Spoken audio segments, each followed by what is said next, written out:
Hello students, welcome to the channel. This is me Akriti Singh. और अगर आप एक बीएससी नर्सिंग स्टूडेंट हैं, बीएससी नर्सिंग की रेगुलर क्लासेस अटेंड करने के साथ साथ नीट 2025 की प्रिपरेशन आप कर रहे हैं, इट मीन्स दैट अगर आप एक पार्शियल ड्रॉपर नीट एस्पिरेंट हैं तो ये वीडियो सिर्फ और सिर्फ आपके लिए है। वीडियो को इन तक देखिएगा क्योंकि बहुत सारे यूजफुल इंस्ट्रक्शन इस वीडियो में आपके लिए अवेलेबल हैं।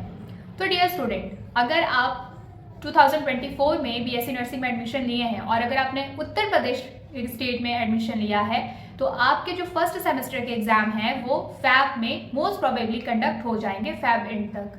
अगर आपने उत्तर प्रदेश के अलावा किसी दूसरे स्टेट से बीएससी नर्सिंग में एडमिशन लिया है तो आपका एग्जाम आपके यूनिवर्सिटी का फर्स्ट राउंड का काउंसलिंग के बच्चों का जब क्लासेस स्टार्ट हुआ था जिस मंथ में, उस मंथ से आप कैलकुलेट कर लीजिएगा जो आपका 6th मंथ होगा या फिर 5.5 मंथ होगा आपका, उस मंथ में आपके एग्जाम होंगे फर्स्ट सेमेस्टर के। ठीक है, क्योंकि जो सेमेस्टर का ड्यूरेशन होता है वो 6 मंथ का ही होता है और बहुत सारी यूनिवर्सिटी 5.5 मंथ पे ही आपका सेमेस्टर का फाइनल एग्जाम करा देती है। ठीक है, तो सेमेस्टर एग्जाम से और नीट 2025 के एग्जाम से क्या लेना देना है, मीन्स इन दोनों एग्जाम का आपस में क्या रिलेशन है। रिलेशन जो कंप्लीट ड्रॉपर हैं उन बच्चों का तो कोई मतलब नहीं है, लेकिन जो बच्चे बीएससी नर्सिंग करने के साथ साथ नीट 2025 की तैयारी कर रहे हैं उन बच्चों के लिए इन दोनों एग्जाम के बीच का रिलेशन बहुत मैटर करता है। आप मान लो अगर आपकी यूनिवर्सिटी ने ये डिक्लेयर किया है कि आपका जो सेमेस्टर एग्जाम है वो फैब मंथ में कंडक्ट होगा, तो इस तरीके से अगर देखा जाए तो अभी चल रहा है नवंबर एंड, ठीक है, और दिसंबर, जैन और फैब में तो आपका सेमेस्टर एग्जाम ही है। तो अभी आप लगभग 2 महीने सिर्फ और सिर्फ अपने सेमेस्टर एग्जाम के प्रिपरेशन में बिजी रहोगे, क्योंकि आप मानो या ना मानो नर्सिंग में एडमिशन लेने के बाद बीएससी नर्सिंग के एग्जाम को क्लियर करना ही आपकी प्रायोरिटी बन चुकी है। ठीक है, क्योंकि आप डेली कॉलेज जा रहे हो तो ये आपकी रिस्पॉन्सिबिलिटी है कि आपको अपना सेमेस्टर एग्जाम भी पास करना है। और सब बीएससी नर्सिंग का मतलब ये नहीं होता है कि जस्ट एग्जाम की डेट आएगी और आप कॉलेज जाओगे, एग्जाम दे दोगे, आपका सेमेस्टर निकल जाएगा। बीएससी नर्सिंग भी अपने आप में बहुत ही ब्रॉड है, उसकी रिक्वायरमेंट भी बहुत ज़्यादा है। असाइनमेंट है, डेली का कॉलेज अटेंडेंस है, लेक्चर अटेंड करना है, जो भी लेक्चर नोट्स बनानी है, बहुत सारा बर्डन होता है। इन सारे बर्डन को फेस करते हुए नीट 2025 पे फुल्ली फोकस्ड हो पाना बहुत मुश्किल है। इस कंडीशन को, इस सिचुएशन को मैं बहुत अच्छे से समझती हूँ क्योंकि मैं भी सेम सिचुएशन से ही होके निकली हूँ और एट लास्ट मैंने नीट पे गिव अप कर दिया। अब मैं नीट की कोई तैयारी नहीं करती, सिर्फ मैं बीएससी नर्सिंग कर रही हूँ और मैं BSc nursing final year student हूँ इस टाइम पे। मैं नहीं चाहती कि जिन बच्चों ने बीएससी नर्सिंग एक मजबूरी में चूज़ किया, पेरेंट्स के प्रेशर में आके चूज़ किया या फिर अपनी जॉब सिक्योरिटी को देखते हुए जस्ट बीएससी नर्सिंग सुपरफिशियली वाले मन से चूज़ किया, बट अभी भी उनके मन में नीट के लिए डेडिकेशन है और वो डॉक्टर बनना चाहते हैं, तो आई डोंट वांट कि ऐसे बच्चों को कुछ सर्कमस्टांसेस की वजह से गिव अप करना पड़े। इसलिए जो इंस्ट्रक्शन आज के इस वीडियो में मैं आपको देने जा रही हूँ, अगर आप सचमुच नीट 2025 क्रैक करके MBBS BMS में एडमिशन लेके डॉक्टर बनना चाहते हैं तो इस इंस्ट्रक्शन को ज़रूर फॉलो करिएगा। ठीक है, तो देखो, आपने बीएससी नर्सिंग में एडमिशन लिया है तो बीएससी नर्सिंग के सेमेस्टर एग्जाम को पास करना आपकी रिस्पॉन्सिबिलिटी है, दैट आई अंडरस्टैंड। ठीक है, उसके लिए मैं आपकी हेल्प करने के लिए रेडी हूँ और आप लोगों के लिए ही बीएससी नर्सिंग स्टूडेंट के लिए मैं लेक्चर सीरीज चला रही हूँ जिसमें मैं बीएससी नर्सिंग फर्स्ट सेमेस्टर के बच्चों के लिए लेक्चर्स वीडियो अपलोड करती हूँ जो कि बिल्कुल फ्री ऑफ कॉस्ट है। ठीक है, अगर आप चैनल पे नए हैं तो चैनल के होम पेज पे जाइए, वहाँ से प्लेलिस्ट के सेक्शन में आप विजिट करिए। अब तक जितनी लेक्चर मैंने अपलोड कर चुकी हूँ मैं, वो सारी लेक्चर्स आपको उधर मिल जाएंगी। और अपकमिंग डेज में, क्योंकि मैंने कहा है कि जैन एंड तक बीएससी नर्सिंग फर्स्ट सेमेस्टर का पूरा सिलेबस मैं कंप्लीट करा दूंगी, तो बीएससी नर्सिंग की तैयारी तो आप मेरे साथ कर लोगे, लेकिन नीट 2025 की तैयारी आपको खुद ही करनी है। तो अब थोड़ा नीट 2025 के प्रिपरेशन की ग्राउंड रियलिटी देखते हैं। तो डियर स्टूडेंट, अगर आप बीएससी नर्सिंग की रेगुलर क्लासेस अटेंड कर रहे हो तो ये बिल्कुल सच है कि आप नीट 2025 पे फुली फोकस्ड नहीं हो, क्योंकि यार आप 8 घंटे 9 घंटे कॉलेज आने जाना, ट्रैवलिंग, फिर क्लासेस वगैरह में आपका चला जा रहा है, तो जस्ट कॉलेज से आने के बाद आप सिंपली नीट के लिए बैठ नहीं जा रहे हो। इट इज़ ऑब्वियस कि आपका कॉलेज के बाद भी एक रूटीन होता है, कॉलेज का बहुत सारा ऐसा काम होता है जो आपको अपने रूम में आकर के पूरा करना होता है, क्योंकि नेक्स्ट डे आपको दोबारा से कॉलेज जाना है। तो ये सारे मैसी रूटीन के साथ नीट के पे फोकस करना बहुत मुश्किल है। तो ऐसे सिचुएशन में आप क्या कर सकते हो? सबसे पहली बात तो आप अपना गोल क्लियर करो। सबसे पहले आप ये आइडेंटिफाई कर लो कि अब जैसे नवंबर तो निकल गया, ठीक है, आपके पास टाइम कितना बचा है? दिसंबर बचा है, जैन बचा है, फेब बचा है, मार्च बचा है, अप्रैल बचा है, मतलब अराउंड 5 मंथ्स आपके पास सिर्फ 5 महीने का टाइम बचा है। आपकी प्रिपरेशन कितनी है ये आपसे ज़्यादा बेहतर कोई नहीं जान सकता, ना मैं, ना आपका कोई फ्रेंड, ना आपके पेरेंट्स, कोई भी नहीं। आपने कितनी तैयारी कर रखी है, आपका सिलेक्शन होगा नहीं होगा, या फिर आप अगले 5 महीने में अपने आप को और कितना ज़्यादा प्रिपेयर कर सकते हो, कितना कोर्स कवर कर सकते हो, ये सिर्फ और सिर्फ आप ही जानते हैं। तो 5 मंथ का टाइम है, ठीक है। सबसे पहली चीज़ जो आपको करनी है वो ये कि अपने माइंड में गोल सेट कर लो। तो सबसे पहला काम आपका क्या हुआ? अपनी प्रिपरेशन को इवेल्युएट करना, अपनी प्रेजेंट प्रिपरेशन को। उससे आपका ये क्लियर हो जाएगा कि अपकमिंग 5 मंथ्स में आप और कितना प्रिपेयर कर सकते हो, ठीक है। तो आपको एक आइडिया लग जाएगा कि आपको गवर्नमेंट MBBS मिल सकता है या नहीं मिल सकता है, ठीक है। देखो, मैं डीमोटिवेट नहीं कर रही। अब आपके माइंड में ये आएगा कि यार पहले कैसे सोच ले, पहले कैसे हार मान ले। जो नीट है ना, अब ये इतना स्मूथ नहीं रह चुका है, क्योंकि पहली बात तो ये पहले इतना स्कैम हो रहा है इसमें। एक बच्चा साल, 1.5 साल, 6 महीने, 8 महीने जी जान लगा करके अपनी तैयारी करता है, और एट लास्ट नीट आसानी से बड़े बड़े स्कैम कर देता है, जिससे हर साल लाखों बच्चों की लाइफ डिस्ट्रॉय हो जाती है, ठीक है, उनका करियर स्पॉइल हो जाता है।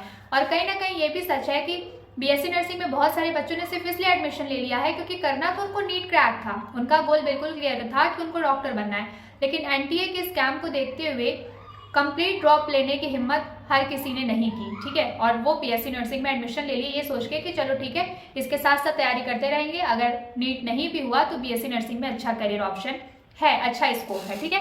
तो आपकी बातें बिल्कुल सही हैं, इसमें कुछ गलत नहीं है, लेकिन अब आप खुद इवैल्यूएट करो और खुद ही आप अपना माइंडसेट ये देख लो कि क्या आप MBBS सीट आपको मिल पाएगी। अगर आपकी प्रिपरेशन ऑलमोस्ट 60-70% है, जस्ट आपको 30% और कवर करना है, तो ऑफकोर्स भाई एकदम पूरी जी जान लगा के मेहनत करो। कैसे मेहनत करना है अभी मैं बताऊंगी आपको। बट अगर आपकी प्रिपरेशन अभी 20%, 30% पे ही है और आपको पूरा अभी ऑलमोस्ट 60-70% और चीज़ें कवर करनी है, तो मैं आपको ये बोलूँगी कि आप थोड़ा सा रुको और एक ऑल्टरनेट ऑप्शन के बारे में सोचो। अभी अगर आप MBBS के पीछे भागोगे तो शायद आपको MBBS ना मिले, लेकिन अगर आप गवर्नमेंट BMS के बारे में सोचोगे तो आपको गवर्नमेंट BMS सीट मिल सकती है। कैसे, वो मैं आपको बताती हूँ, बट उसके पहले आपका मैं एक डाउट क्लियर कर दूँ। I don't know why BMS को लेकर के बच्चों के मन में बहुत ज़्यादा डाउट होता है, not only student but also to their parents, ठीक है। मतलब पेरेंट्स ऑल्सो ये पेरेंट्स भी ये सोचते हैं कि BMS करके क्या ही कोई डॉक्टर बनेगा यार, बट ऐसा नहीं है।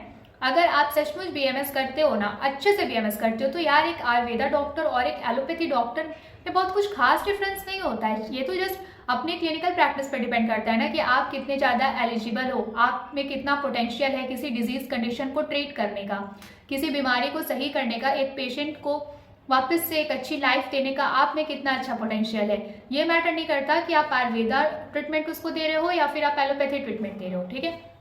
तो अगर आप BMS से सिर्फ इसलिए भाग रहे हो, ये सोच के भाग रहे हो कि BMS में स्कोप नहीं है, तो मैं आपको बता दूं कि भाई BMS में बहुत स्कोप है। अगर आपको डॉक्टर बनना है, MBBS सीट नहीं मिल सकती, तो आप BMS के बारे में भी सोच सकते हो, ठीक है। BMS का क्या स्कोप है, BMS करने के क्या फ़ायदे हैं, इस पर मैं बाद में कोई एक ज़रूर वीडियो अपलोड करूँगी। लेकिन अगर आपको गवर्नमेंट BMS सीट मिलती है, उसके लिए आप मान के चलो, अगर आप 650 तक स्कोर करते हो, और अगर आपको 650 से अबव ही मान लो, क्योंकि कट ऑफ हर साल इंक्रीज हो रही है, और अगर आपको टॉप गवर्नमेंट कॉलेजेस जैसे कि BHU हो गया, ठीक है, NIA जयपुर हो गया, ये सारे कॉलेजेस अगर आपको मिलते हैं, जो भी गवर्नमेंट आयुर्वेदा कॉलेजेस हैं टॉप क्लासेस के, अगर वो मिल जाता है ना, तो आपका करियर सोचो बिल्कुल सेट है। तो आप BMS को भी एक अच्छा ऑप्शन, मतलब BMS के बारे में भी सोच के आप प्रिपरेशन करो कि अगर MBBS सीट नहीं मिल रही है तो यार गवर्नमेंट BMS सीट ही मिल जाए। तो उसके लिए आपको, जो भी आप किसी भी कैटेगरी से बिलोंग करते हो, कट ऑफ को देखते हुए 650 प्लस आपको स्कोर करना ही करना है। 650, 660, 670 तब जा करके आप इस रेस में कहीं स्टैंड हो पाओगे। तो उसके लिए आपको अपनी प्रिपरेशन कैसे कंटिन्यू करनी है, कैसे कौन सी स्ट्रैटेजी फॉलो करनी है, अब हम इस टॉपिक पे बात करते हैं, ठीक है। तो सबसे पहली चीज, सब्जेक्ट्स कितने कवर करने हैं? 3 subjects, that is physics, chemistry and biology, ठीक है। बट 11th का भी पढ़ना है और 12th का भी पढ़ना है, तो सिलेबस थोड़ा सा ज़्यादा है, लेकिन बहुत सारे चैप्टर्स को रिड्यूस कर दिया गया है, ठीक है। नया सिलेबस जो अपडेट होके आया है, आप एक बार NTA की साइट पे विजिट करके उसको दोबारा से देख लीजिएगा, जिससे आपको क्या पढ़ना है ये अच्छे से क्लियर हो जाएगा, ठीक है। तो मान लो सर आपने अपना present condition, present preparation status, सारी चीज़ें इवेलुएट कर ली, सिलेबस वगैरह दोबारा से देख लिया, रिचेक कर लिया। अब बात आती है तैयारी करने की, तो कहाँ से प्रिपरेशन स्टार्ट करेंगे। सबसे पहले बात करते हैं हम सब्जेक्ट की। तो फिजिक्स, केमिस्ट्री, बायोलॉजी आपको पढ़नी है, जिसमें से सबसे जो ईजीएस्ट सब्जेक्ट लगता है हर एक नीट एस्पिरेंट को वो है बायोलॉजी। ठीक है, तो उसमें कितने स्कोर करने हैं आपको, टारगेट आपका 360 का है। ठीक है, 360 मार्क्स का बायोलॉजी का पेपर आता है। अब 360 में सोच के देखो, आप एक बायोलॉजी के स्टूडेंट हो, क्या 360 स्कोर करना सचमुच बहुत टफ है? नहीं। बायोलॉजी के लिए एक चीज, NCERT, NCERT, NCERT, NCERT. Class 11 की एनसीईआरटी को हर एक चैप्टर को लाइन बाय लाइन पढ़ो, इतनी अच्छे से पढ़ो, इतनी अच्छी तैयारी करो, इतना मन लगा के पढ़ो कि एक एक लाइन का एक एक वर्ड आपको याद रहे। ठीक है, क्लास 11 की बायोलॉजी के लिए एनसीईआरटी प्लस क्लास 12 की बायोलॉजी के लिए एनसीईआरटी आपको पढ़ना ही पढ़ना है। ठीक है, और फिर इस तरीके से आपको एनसीईआरटी पढ़ के अपने बायोलॉजी का थ्योरेटिकल सिलेबस कंप्लीट करना है। ठीक है, प्रैक्टिस कैसे करनी है अभी मैं वो बताऊंगी। अभी हम थियोरी की बात करते हैं। ठीक है, तो क्लास 11 और क्लास 12 की बायोलॉजी मतलब नीट के बायोलॉजी का सिलेबस आपको कवर करने के लिए कोई लेक्चर का सहारा नहीं लेना है। ठीक है, अगर आप चाहो तो आप अपनी अगर आपकी जो अपनी अब तक की प्रिपरेशन स्ट्रैटेजी है वो सही चल रही है तो आप उसको प्लीज़ कंटिन्यू करो। मेरी वजह से आपको अपनी प्रिपरेशन स्ट्रैटेजी में कोई चेंजेस लाने की ज़रूरत नहीं है, लेकिन आपको समझ में नहीं आ रहा है। ठीक है, कि आपको किस तरीके से तैयारी करनी चाहिए या फिर क्या तरीका सही रहेगा जिससे आपका बीएससी नर्सिंग और नीट की प्रिपरेशन का टाइम दोनों मैनेज हो जाए, तो जो मैं बता रही हूँ आप उसको फॉलो कर सकते हैं। तो बात यह है कि देखो, बीएससी नर्सिंग कॉलेज से आने के बाद आपके पास इतना टाइम नहीं बचेगा कि आप एक बारी लेक्चर देखो, उसके बाद फिर से बुक रीड करो, फिर लेक्चर और बुक के बीच में कितनी सिमिलरिटीज़ हैं वो सारी चीज़ों को बैठ करके इवैल्यूएट करो।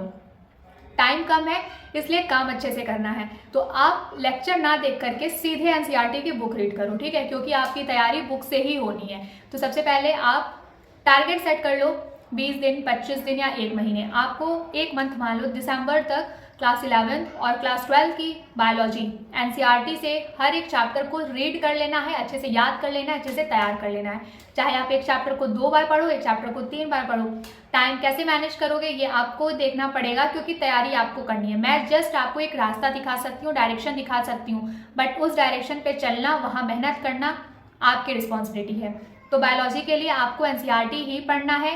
अभी टाइम बहुत कम है, काम बहुत ज़्यादा है, क्योंकि आप साथ ही साथ बीएससी नर्सिंग भी कर रहे हैं, तो ऑब्वियस सी बात है आपको टाइम नहीं मिल पा रहा है कि आप एक बारी बीएससी नर्सिंग के लिए लेक्चर देखो, फिर एक बारी नीट के लिए लेक्चर देखो। तो बीएससी नर्सिंग का लेक्चर देके आप नोट्स बना रहे हो, ठीक है, दैट्स ओके। नीट के लिए आप डायरेक्ट एनसीईआरटी पढ़ो। ठीक है, मैं बार बार बोल रही हूँ, नीट के लिए बायोलॉजी कवर करना है तो डायरेक्ट एनसीईआरटी पढ़ो, जिससे आपका थ्योरेटिकल बहुत ईजिली इंटरेस्ट के साथ आप अपना कवर कर लोगे। ठीक है, अब आते हैं हम फिजिक्स और केमिस्ट्री पे। तो देखो, फिजिक्स क्या होता है, सबसे टफ लगता है सबको, बट देखा जाए ना तो फिजिक्स सबसे टफ नहीं है। बायोलॉजी के बाद अगर आप इजी सब्जेक्ट्स की एक लिस्ट बनाओ तो टॉप पे आपका बायोलॉजी रहेगा, नो डाउट। उसके बाद फिजिक्स आता है। फिजिक्स में क्या है कि बहुत सारे फॉर्मूला बेस्ड क्वेश्चन आते हैं डायरेक्टली नीट में। ठीक है, तो अगर आप अच्छे से फिजिक्स का टॉपिक वाइज फॉर्मूला बेस्ड आप क्वेश्चन अच्छे से तैयार करके जाओगे तो आई थिंक कि आपका पेपर अच्छा हो जाएगा। ठीक है, बट उसके लिए आपको क्या करना होगा, बायोलॉजी के लिए तो एनसीईआरटी पढ़ लोगे, लेकिन फिजिक्स के लिए एनसीईआरटी से सिर्फ काम नहीं चलेगा, क्योंकि आपको क्वेश्चन सॉल्व करना सीखना है। तो उसके लिए एक ऐप आता है। ठीक है, देखो, प्ले स्टोर पे एक फ्री ऑफ कॉस्ट ऐप है, जिस ऐप को मैं अपने प्रिपरेशन के टाइम पे यूज़ करती थी। वो ऐप मुझे बहुत बहुत अच्छा लगता था, लेकिन बात यह है कि मेरा टाइम मैनेज नहीं हो पाया और मैं एट लास्ट मैंने नीट पे गिव अप कर दिया। क्यों गिव अप कर दिया, क्या रीज़न था, ये सारी चीज़ें कभी और डिस्कस कर लेंगे।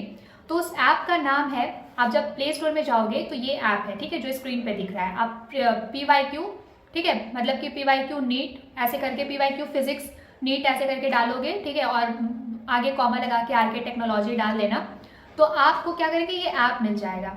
और इस ऐप का लिंक मैं ट्राई करूंगी, अगर शेयर होता है तो मैं कमेंट सेक्शन में शेयर कर दूंगी।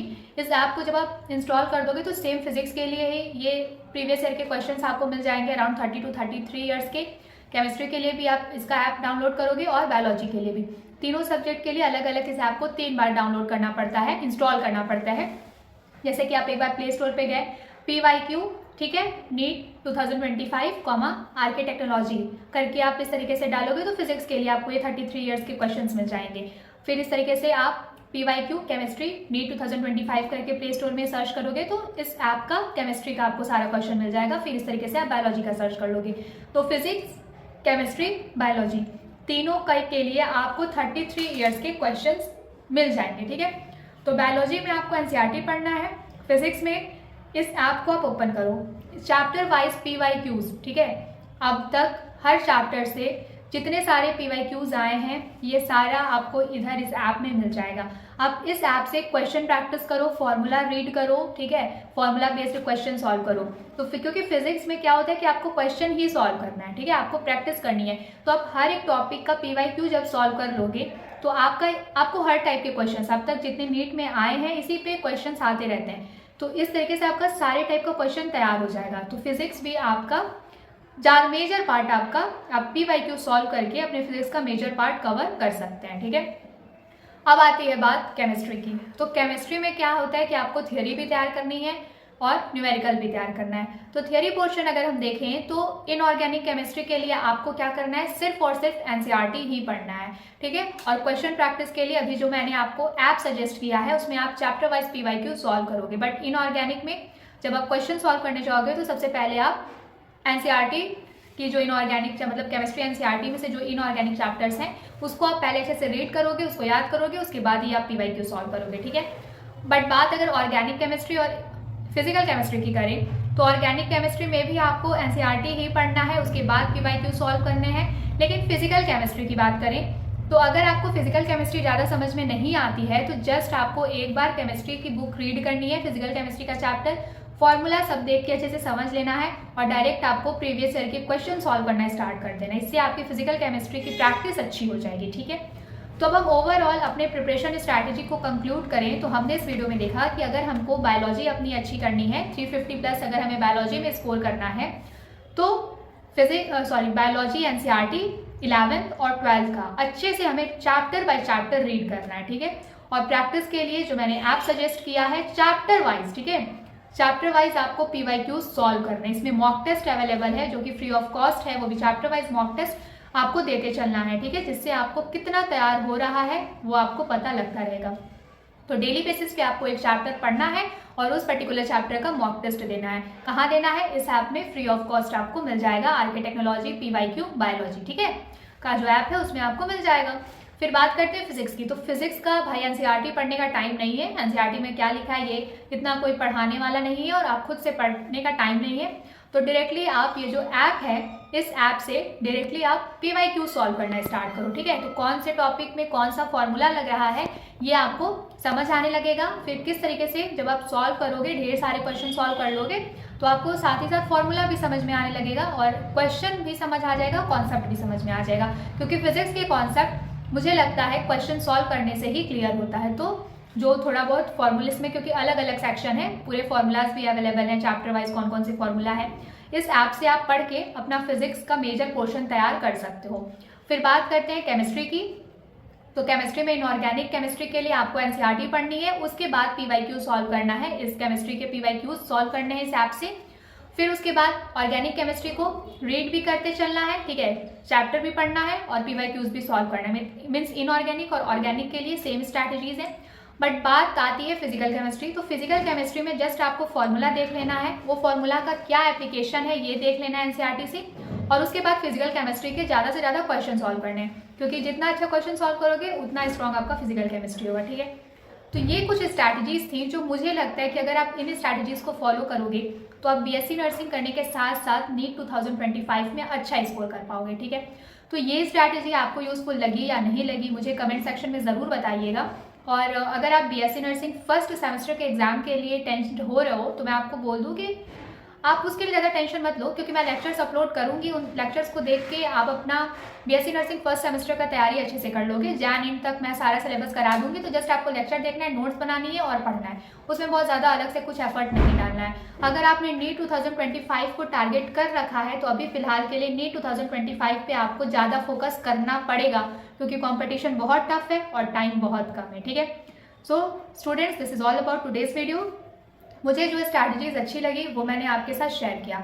अब ये अगर आपको यूजफुल लगेगी तो इसको फॉलो करिएगा, बट अगर आप पहले से अपनी कोई स्ट्रैटेजी फॉलो करते आ रहे हैं तो मैं ये नहीं सजेस्ट करूंगी कि उसको चेंज कर दो। आपको जो यूज़फुल लगे, मेरी स्ट्रैटेजी यूज़फुल लगे आप उसको फॉलो करो, या फिर आपने अपनी कोई स्ट्रैटेजी बना रखी है, आप किसी पर्टिकुलर टीचर की हेल्प से पढ़ रहे हो, ऑनलाइन क्लासेस ले रहे हो, उससे अगर आपका पोर्शन तैयार हो रहा है तो आप उस प्रिपरेशन स्ट्रैटेजी को कंटिन्यू करो। ठीक है, so all the very best for your NEET 2025। ठीक है, आई विश कि आपका सपना पूरा हो, और ये जो आपने एक अपने अंदर हिम्मत लाई है कि बीएससी नर्सिंग करने के साथ साथ आप नीट क्रैक कर लोगे और फर्स्ट ईयर में ही बीएससी नर्सिंग कॉलेज को ड्रॉप करके आप मेडिकल कॉलेज में चले जाएंगे, तो आई प्रे कि आपका ये सपना पूरा हो, क्योंकि भाई डॉक्टर बनने का सपना देखा है आपने, तो आप डिजर्व करते हो डॉक्टर बनना। ठीक है, तो अपनी मेहनत को अच्छे से करिएगा, फुली फोकस्ड होकर तैयारी करिएगा।